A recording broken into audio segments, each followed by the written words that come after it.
بسم اللہ الرحمن الرحیم الحمد للہ رب العالمین الصلاۃ والسلام علی اشرف الانبیاء والمرسلین سیدنا و مولانا و مولا الثقلین محبوب رب المشرقین والمغربین جد الحسن والحسین ابی القاسم وعلی اہل بیتہ الطیبین الطاہرین المعصومین المظلومین الذین اذھب اللہ عنہم الرجس وطہرہم تطہیرا۔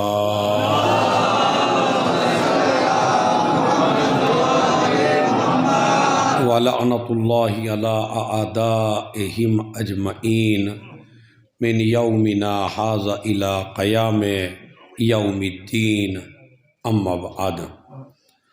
قال رسول اللہ صلی اللہ علیہ وآلہ وسلم لو لم يكن أمير المؤمنين تزوجها لما كان لها كفو إلى يوم القيامة آدم فمن دونه۔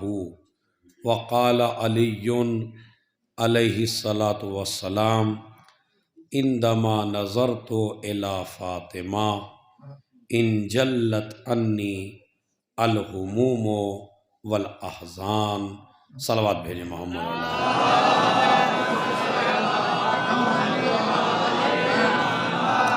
سب سے پہلے تو میں شکر گزار ہوں ان جوانوں کا کہ جن جوانوں نے ان مجالس کا انعقاد کیا اور مجھے یہ شرف بخشا کہ میں آپ کی اس بستی میں پہلی بار آیا ہوں۔ بڑی محبت آپ نے دی، بڑا پیار دیا آپ نے، ماشاءاللہ۔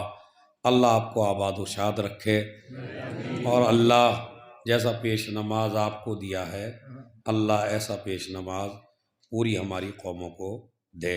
صلوات پڑھیں محمد اور آل محمد۔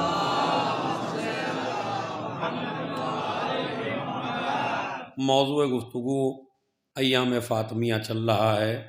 جتنی دیر بھی گفتگو ہوگی وہ شہزادی کونین ہی کی ذات پر ہوگی، اور تھوڑا سا الگ ہٹ کے سب سے پہلے میں اپنے ان جوانوں کو، ان پیارے پیارے، ان خوبصورت خوبصورت جوانوں کو یہ پیغام دینا چاہتا ہوں کہ ایام فاطمیہ کا مقصد ایام فاطمیہ منانے سے پہلے سمجھنا بہت زیادہ ضروری ہے، اس لیے کہ اسلام کا حکم ہے نماز بعد میں واجب ہے، نماز کا سیکھنا پہلے واجب ہے۔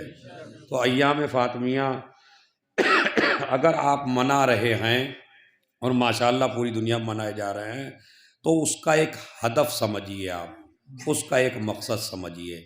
اور مقصد کیا ہے وہ پوری مجلس اسی جملے میں ہے۔ اگر آپ نے اس جملے کو درک کر لیا تو پوری مجلس کو درک کر لیا۔ یاد رکھیے، ایام فاطمیہ ہم کو یہ سبق سکھاتے ہیں کہ کبھی بھی رشتہ داری کی بنیاد پر کسی کے حق میں نہ بولنا، جب بھی بولنا حق کی طرفداری کرنا۔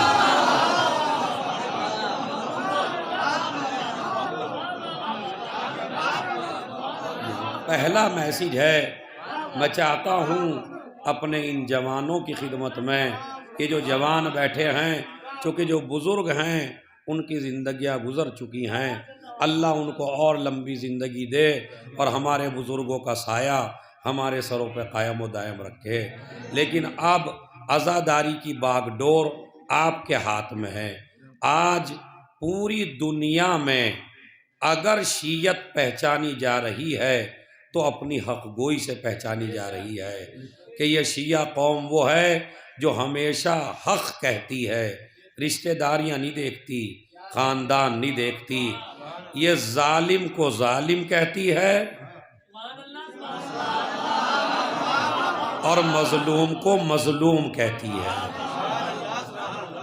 جس انسان کو اشارہ دوں گا نام نہیں لوں گا، جس حکومت ظالم کو پوری دنیا کہہ رہی ہے اور اس سے ڈر کے بیٹھی ہوئی ہے، آج بھی اگر اس کے مقابلے پہ کھڑے ہیں تو کل بھی ظالموں کے سامنے علی والے کھڑے تھے،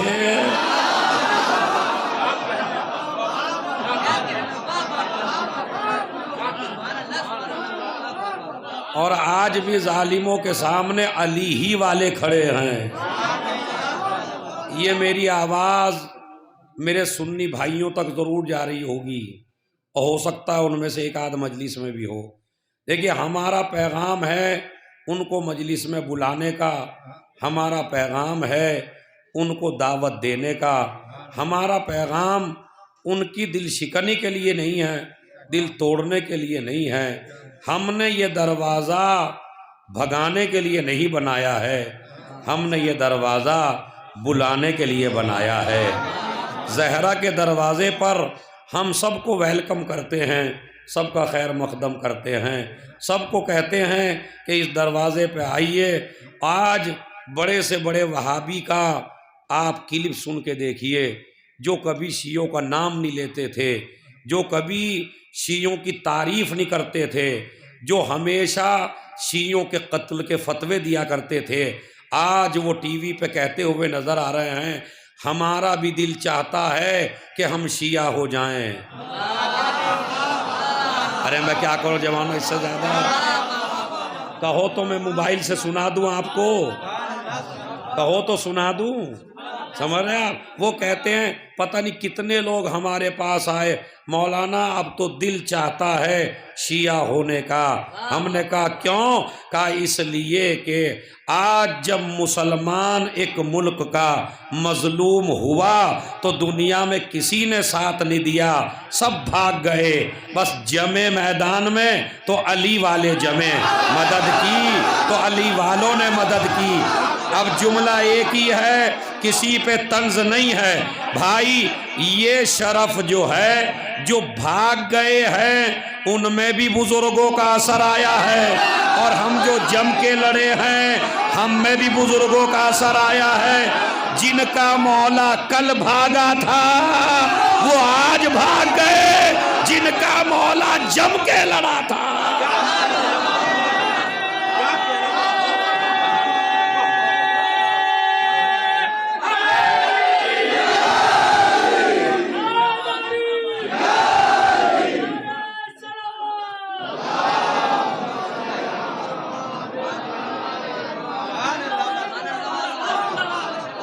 ہمارے جوانوں، آپ آج میڈیا کو سنیے اور آج ایک ایک آدمی کا میڈیا چیک کریے۔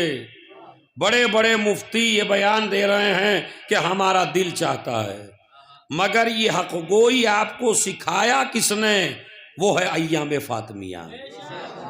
ایام فاطمیہ نے بتایا کہ کوئی بھی دور ہو آپ کو مظلوم کا دفاع کرنا ہے، کوئی بھی پیریڈ ہو آپ کو مظلوم کا ساتھ دینا ہے۔ اور ایک بات بہت بڑی جو 4 دن سے یا 5 دن سے مجالس آپ کر رہے ہیں یا پورے سال مجلسیں سنی ہیں، یہ پورے سال کی مجلسوں پہ ایک بھاری جملہ میں آپ حضرات کی خدمت میں کہہ رہا ہوں، اس جملے کو نسلوں تک یاد رکھیے گا خدا کی قسم۔ اور وہ جملہ یہ ہے کہ یہ جو حق گوئی ہے یہ ہمیں بی بی زہرا نے سکھائی ہے، یہ جو حق گوئی ہے یہ ہمیں خاتون جنت نے سکھائی ہے۔ جب بھی دو مظلوم کا ساتھ دو، مظلوم کا ساتھ دو، مظلوم کا ساتھ دو۔ اور ہمارے مولا نے کیا فرمایا؟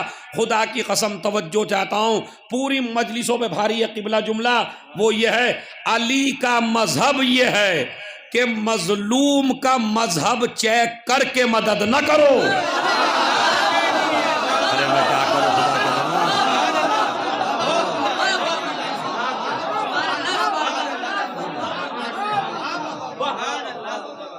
یہ نہ دیکھو کہ مظلوم کا مذہب کیا ہے۔ فلسطین میں کوئی شیعہ نہیں ہے، واقع نہیں ہے، میں خود کہہ رہا ہوں، میری ریسرچ ہے، نہیں ہے کوئی شیعہ وہاں، سارے ہمارے سنی بھائی ہیں۔ اب ہمارے کچھ لوگ مس گائیڈ کرتے ہیں آپ جیسے جوانوں کو، اور آپ سے وہ یہ کہتے ہیں کہ جب وہاں شیعہ نہیں ہیں تو ہم مدد کیوں کریں؟ تو بات تو بالکل صحیح ہے. دیکھیں ان کی بھی پتے کی بات ہے. جو آدمی کہتا ہے اپنے حساب سے کہتا ہے کہ بھائی جب شیعہ نہیں ہیں تو مدد. تو پہلے میں ان لوگوں سے کہتا ہوں، ان ذاکروں سے، ان شاعروں سے جو آپ کو بہکاتے ہیں آ کے، ان سے کبھی آپ یہ پوچھئے کہ جناب کیا مولا علی نے صرف شیعوں ہی کی مدد کی ہے؟ تو مجلس تو ہو گئی اگر آپ سمجھ نہیں سکتے. بھائی آپ تاریخ پر دیکھیں، میں جو ہوں بڑا نارمل سا خطیب ہوں مولا کا، اور چھوٹا سا ٹیچر بھی ہوں، تو میں اپنی بات خطابت میں کم کہتا ہوں، ٹیچری میں زیادہ کہتا ہوں، تاکہ بات آپ سمجھ لیں. اور بات اصول کی ہونی چاہیے کہ بھائی اگر ہم علی والے ہیں تو ہم یہ دیکھیں گے علی نے مدد کس کس کی. اگر علی نے خالی چاہنے والوں کی مدد کی تو ہم صرف چاہنے والوں کی مدد کریں گے، اور اگر علی نے اپنے دشمنوں کی بھی مدد کی تو ہم اپنے دشمنوں کی بھی مدد کریں گے. آپ کہیں گے دلیل، میں نے کہا دلیل مولا علی سے نہ لیجئے، دلیل تو خلیفہ دوم نے خود دی. کہا پروردگار مجھے وہ مشکل نہ دینا جس کو حل کرنے کے لیے علی نہ ہو.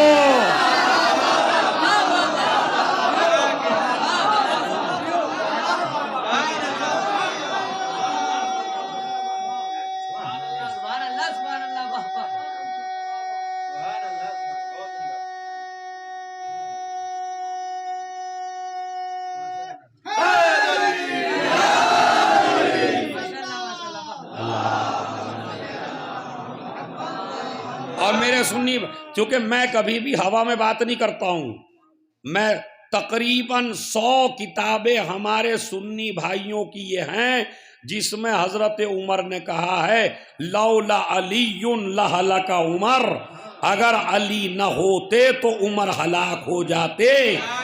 یہ جملہ ہم نے نقل نہیں کیا، بلکہ میں آپ جوانوں کے لیے، چونکہ کتاب آپ کے پاس دیکھنے کا وقت نہیں ہے، تو طاہر القادری اہل سنت کا بڑا بہترین ریسرچر ہے، اس کا بیان سن لیجئے. اس کا بیان سارے سال کی مجلسوں پہ بھاری ہے. اس نے یہ کہا کہ میاں تم علی کا نام لینا بدعت کہتے ہو، سب سے بڑا خلفاء کا مشکل کشا اگر کوئی تھا تو وہ علی تھا.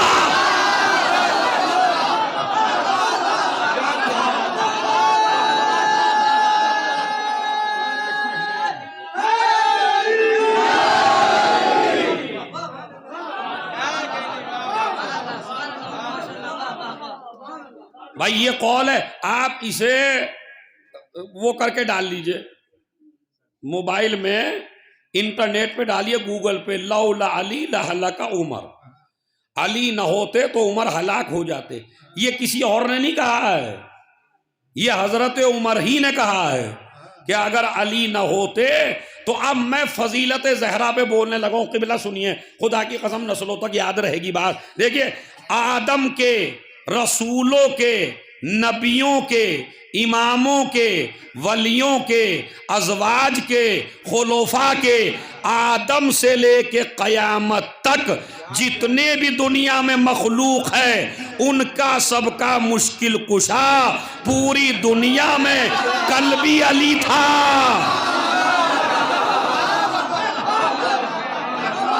مگر اس سے بڑا جملہ سنیے، وہ جو باہر تک بیٹھے ہیں، سب کا مشکل کشا. صحابہ سے پوچھا کہ ہمارا مشکل کشا علی، ازواج سے پوچھا کہ ہمارا مشکل کشا علی، نبیوں سے پوچھا کہ ہمارا مشکل کشا علی، رسولوں سے پوچھا کہ ہمارا مشکل کشا علی.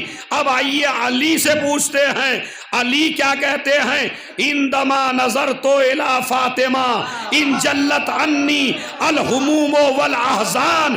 جب میں جنگوں سے پریشان ہو کے، میدانوں سے پریشان ہو کے، لوگوں سے پریشان ہو کے میں اپنے گھر میں آیا کرتا تھا تو میں فاطمہ کا چہرہ دیکھ لیتا تھا. نہیں بھائی آپ نے قدر ہی نہیں کی ہے کیا؟ میں فاطمہ کا چہرہ دیکھ لیتا تھا، میری ساری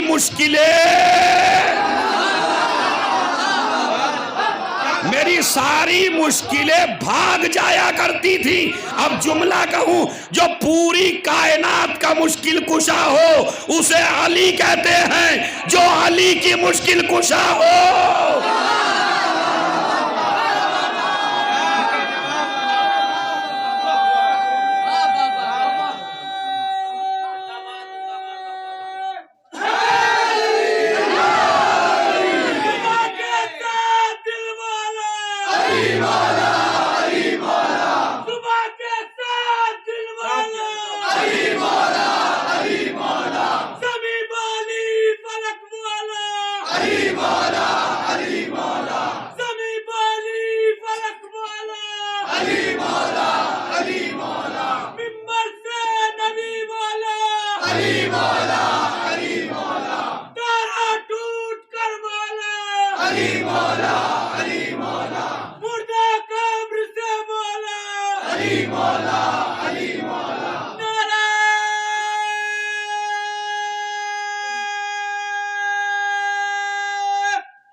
تو اب اصول کیا بنا؟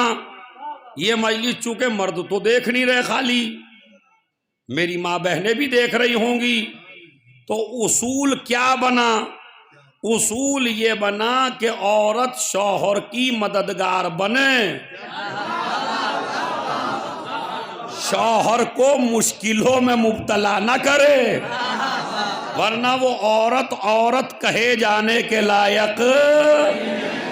اگر عورت بننا چاہے تو شوہر کو مشکل میں نہ ڈالے، بلکہ مشکل سے نکال لے۔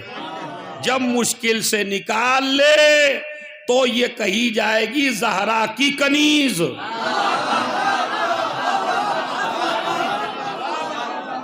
تو کہی جائے گی بی بی کی کنیز، تو کہی جائے گی بی بی زہرا کی سیرت پہ عمل کرنے والی۔ تو عزیزو، میں پھر آپ کی خدمت میں، تو ایام فاطمیہ منانے کا سب سے بڑا فائدہ یہ ہے کہ آپ حق کو حق کہیے، باطل کو باطل کہیے، شر کو شر کہیے، خیر کو خیر کہیے، ظالم کو ظالم کہیے، مظلوم کو مظلوم کہیے، رضی اللہ کو رضی اللہ کہیے۔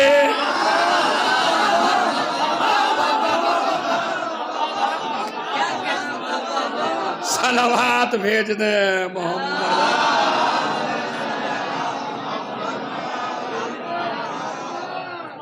بھائی رضی اللہ کو رضی اللہ کہیے۔ دیکھیے ہم اور آپ نبی کے زمانے میں تو تھے نہیں، یہ بالکل پتے کی بات ہے، ہم تو آج کی پیداوار ہیں، نبی کے زمانے میں تو ہم تھے نہیں، اور نبی کے زمانے میں سارے اچھے بھی نہیں تھے، یہ بھی پتے کی بات ہے۔ اب اگر لوگ کہیں نہیں جی یہ تو صحابہ کو برا کہتے ہیں، تو میں اس منبر رسول کی قسم کھا کے کہتا ہوں آپ کی طرف سے بھی، اور یہ میری آواز جا رہی ہے میرے سنی بھائیوں کی طرف، میں 2-3 گھنٹے ہوں یہیں، اگر کسی کو اعتراض ہو تو میرے سے پوچھ لے، ورنہ میرا نمبر لے لے ان جوانوں سے، جو بھی بات کہوں گا بالکل پتے کی اور معتبر اور کتابوں سے کہوں گا میں۔ تو اس منبر رسول کی قسم ہے ہم کسی صحابی کو برا نہیں کہتے، مگر ہر صحابی کو اچھا بھی نہیں کہتے۔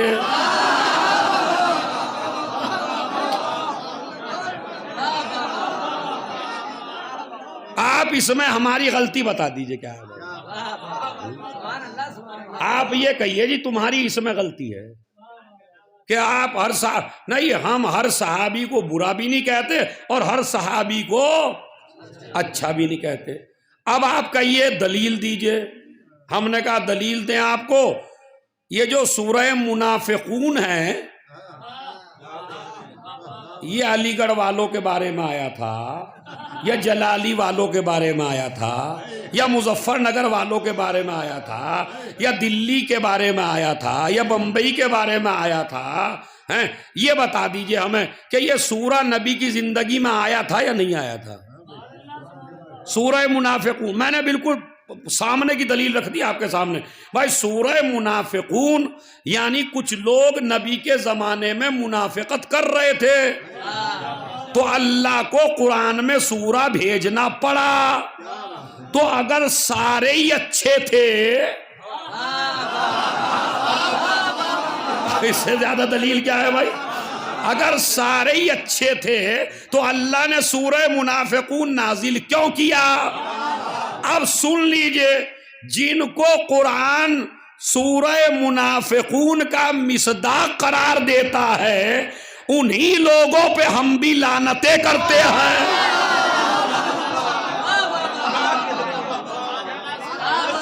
اپنی طرف سے ہم اگر کہیں تو ہم مجرم بن جائیں، مگر یہ ہمیں ایام فاطمیہ نے سکھایا ظالم کو ظالم کہو، مظلوم کو. اب آپ کیا کہیں گے جناب؟ یہ تو بتائیے حق کہنے کا فائدہ ہوگا کیا؟ یہ بتا دیجئے. ہمارے یہاں تو اختلاف ہو جائے گا، ہمارے یہاں تو جھگڑے ہو جائیں گے، ہمارے یہاں تو پریشانیاں بڑھ جائیں گی. آپ پتہ نہیں کیسی مجلس پڑھ رہے ہیں، جوانوں کو کیا بتا رہا ہے؟ حق کو حق کہیے. اب یہ کل کوئی حق کہنے لگے، کل کوئی لٹھ بجیں گے یہاں، تو اس کا فائدہ کیا؟ اب میں فائدہ بتاؤں آپ کو، خدا کی قسم سنیے. حق گوئی کا سب سے بڑا فائدہ یہ ہے کہ باطل کے حمایتی کی نسل ختم ہوتی ہے.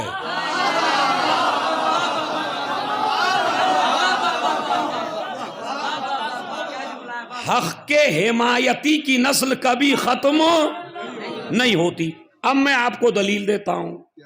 1400 سال سے اور آج کی تاریخ تک شیعہ جتنی مظلوم قوم مجھے تاریخ میں دکھا دیجیے. دکھائیے آپ کون سی ہے. خون کے گارے ان کے بنے، دیواروں میں ان کو چنا گیا، ایک ایک دن میں 2-2 3-3 لاکھ انہیں مارے گئے. حجاج کو کھانا ہی جب تک اچھا نہیں لگتا تھا جب تک کہ اس کی روٹی کسی سادات کے یا کسی شیعہ کے خون میں نہ ڈبوئی جائے. آٹا ہی اس کا گندتا تھا خون سے، خون منہ لگا ہوا تھا. 1 لاکھ برہنہ مرد، برہنہ شیعہ سادات اس کے قید خانے میں موجود تھے. اب رسول اللہ کے زمانے سے آج تک اس شیعہ قوم پہ بتائیے کیا کیا ظلم نہیں ہوا اور کس کس نے اس کو ستایا نہیں ہے. مگر مجھے اب میں ایک جملہ کہتا ہوں، جملہ یہ ہے، اے دنیا والو، اتنا جتنا تم اس شیعہ قوم کے پیچھے پڑے ہو اتنا دنیا میں کسی اور قوم کے پیچھے 1 مہینہ پڑھ کے دکھا دو تو میں دعویٰ کر رہا ہوں ممبر سے اس قوم کا نام بھی مٹ جائے گا، نشان بھی مٹ جائے گا، کردار بھی مٹ جائے گا، سیرت بھی مٹ جائے گی. مگر یہ قوم جسے 1400 سال سے مٹانے پہ لگے ہو یہ آج تک دنیا میں مٹنے ہی نہیں ہے، نہ مٹی ہے اور نہ مٹے گی. کیوں؟ اس لیے کہ جملہ سنبھالیے گا، اگر ابتر سے رشتہ ہوتا تو ختم ہو جاتے.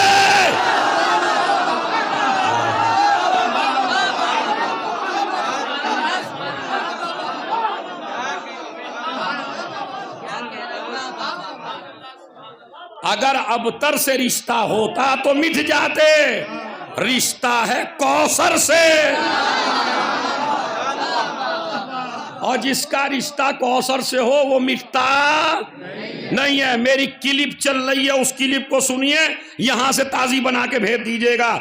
یزید کے 14 بیٹے تھے. کتنے؟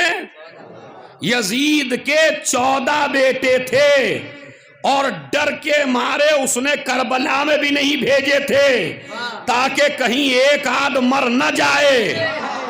تو یزید کے 14 بیٹے تھے، کربلا میں بھی نہیں آئے تھے.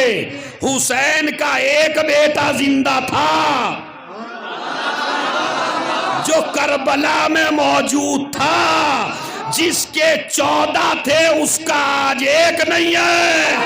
اور جس کا ایک تھا اس کا ایک اب بھی پردے میں ہے۔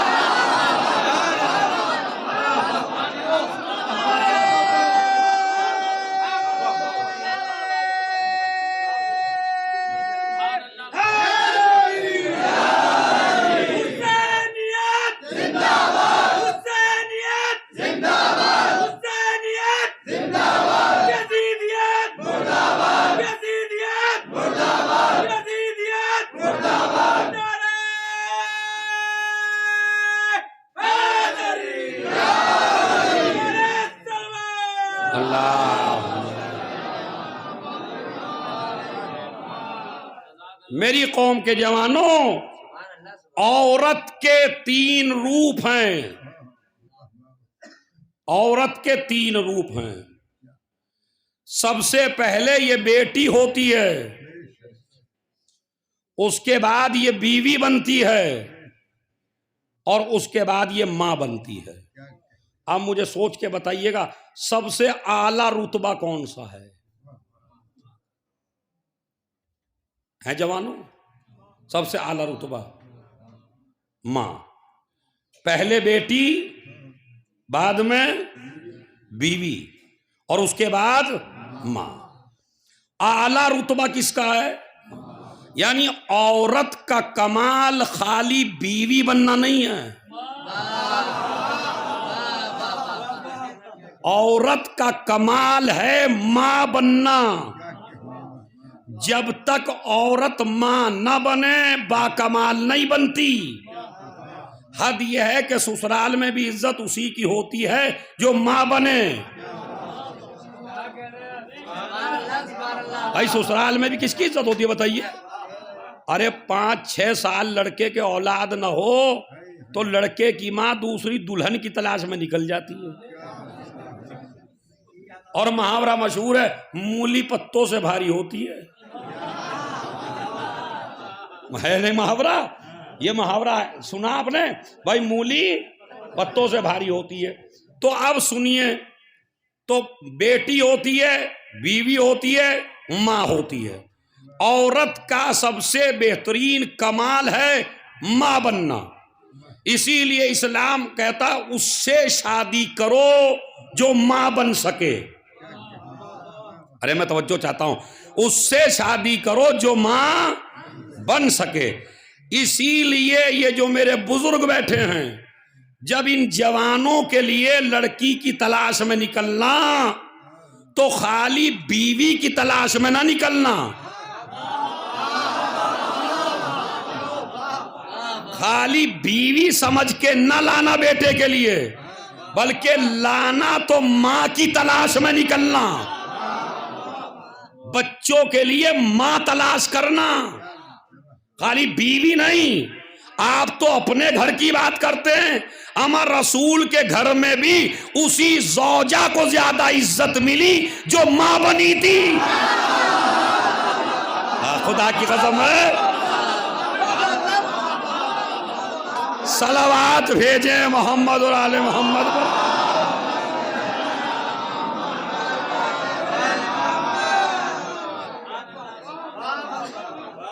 اسی لیے میں بڑی گارنٹی سے کہہ رہا ہوں، رسول اللہ کی جتنی بھی شادیاں ہوئی ہیں تاریخ میں، کسی بھی جگہ رسول اللہ بن سنور کے دولہا بن کے نہیں گئے۔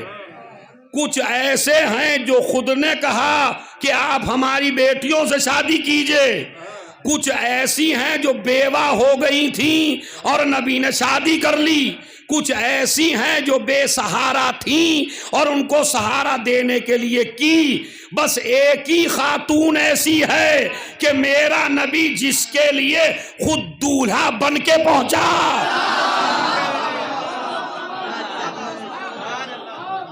اور وہ کوئی اور نہیں ہے، وہ خدیجہ ہے، وہ خدیجہ ہے۔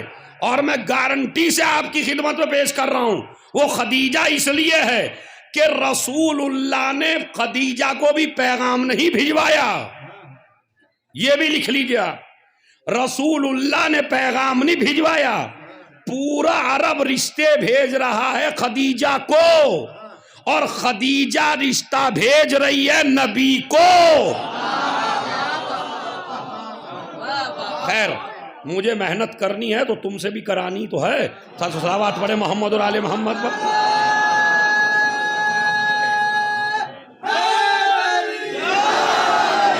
سنیے بھائی جوان، بہت اچھا سن رہے واقعی، مجھے زیادہ تاکید کی ضرورت نہیں ہے اور بہت اچھا سن رہے ہیں آپ. مگر تاریخ آپ کو سنا دوں میں آپ کو تھوڑی سی تاکہ پڑی رہے آپ کے اذہان عالیہ میں. تو جناب خدیجہ خود رشتہ بھیجا، پوری دنیا ان کو رشتہ بھیج رہی ہے، یہ رشتہ بھیج رہے ہیں. ایمانداری سے بتائیے جب شادی ہوتی ہے تو لڑکی والے رشتہ بھیجتے ہیں یا لڑکے والے ہیں؟ لڑکے والے. غیرت کے خلاف سمجھا جاتا ہے اگر لڑکی والا بھیجے. ہمارے ہاں تو تانے دینا شروع کر دیتے ہیں لوگ اگر بیچارہ لڑکی والا بھیج دے. تو جو آج ہے وہ عربوں میں بھی تھا بھائی، عربوں میں بھی یہی تھا کہ لڑکی والے جو ہیں رشتہ نہیں بھیجتے، لڑکے ہی والے بھیجتے ہیں رشتہ ہمیشہ. آج ہندوستان میں بھی یہی ہے، چاہے لڑکی والے چپکے سے کہلوا دیں مگر کھلم کھلا رشتہ نہیں بھیجتے کہ ہم اپنی بیٹی لے کے آئے ہیں، جانا تمہیں ہی پڑتا ہے. بات سمجھ رہے ہیں؟ تو بی بی خدیجہ نے رشتہ بھیجا. رسول اب یہ عربوں کے خلاف تھا، عربوں میں تو یہ تھا مرد رشتہ بھیجے گا. ایک عورت نے کہہ بھی دیا کہ خدیجہ انتظار کرتی، انہیں رشتہ بھیجنے دیتی، تم نے رشتہ کیوں بھیجا؟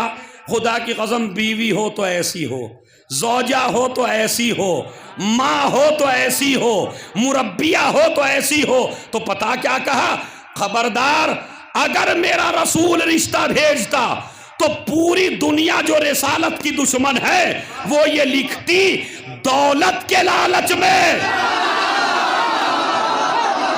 ایک ایک آدمی خدا کی قسم کوئی ہاتھ نہ رہے جو زمین پہ ہو، خدا کی قسم ایک ہاتھ نہ رہے وہاں تک. کیا اگر وہ رشتہ بھیجیں گے تو کہیں گے دولت کے لالچ میں رشتہ بھیجا.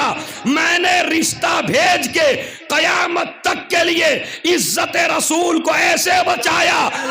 رسالت کو ضرورت نہیں ہے میری دولت کی، میری دولت کو ضرورت ہے ایسے رسول کی. ارے توجہ چاہتا ہوں، صلوات بھیجے.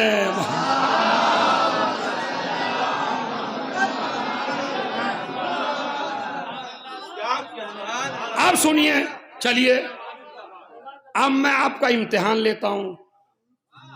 جب نکاح ہوتا ہے اور دو مولوی نکاح پڑھنے بیٹھتے ہیں تو بتائیے شروعات پہلا کون سا کرتا ہے؟ اچھا جن کی ہو گئی وہ تو بتا دیں،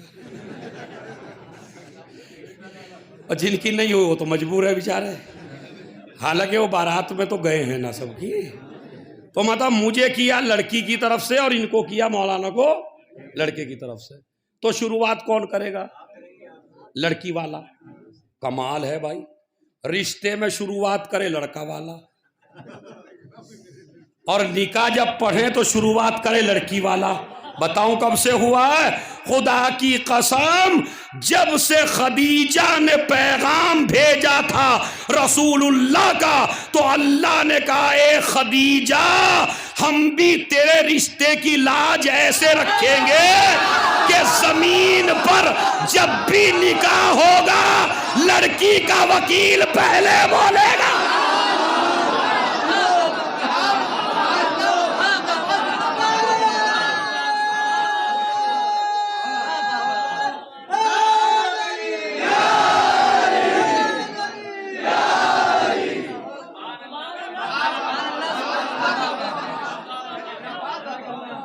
اب نکاح کا اصول سمجھ لیجئے، کیونکہ کچھ لوگوں کی خواہش آئی ہے تو وہ خواہش بھی پوری کر دیتا ہوں تھوڑی دیر کے لیے. وہ کیا ہے؟ نکاح کا اصول بھی سمجھ لیجئے. نکاح کے اصول کیا ہیں؟ پہلا اصول تو میں آپ سے پوچھتا ہوں، وہ بتائیے اگر آپ کی شادی میں 20 لاکھ روپے لگے مگر دو مولویوں نے نکاح نہیں پڑھا بس، اور سارے کام ہوئے، مہندی ہوئی، چوڑی ہوئی، منہ دکھائی ہوئی، سمجھ رہے آپ، ولیمہ ہوا،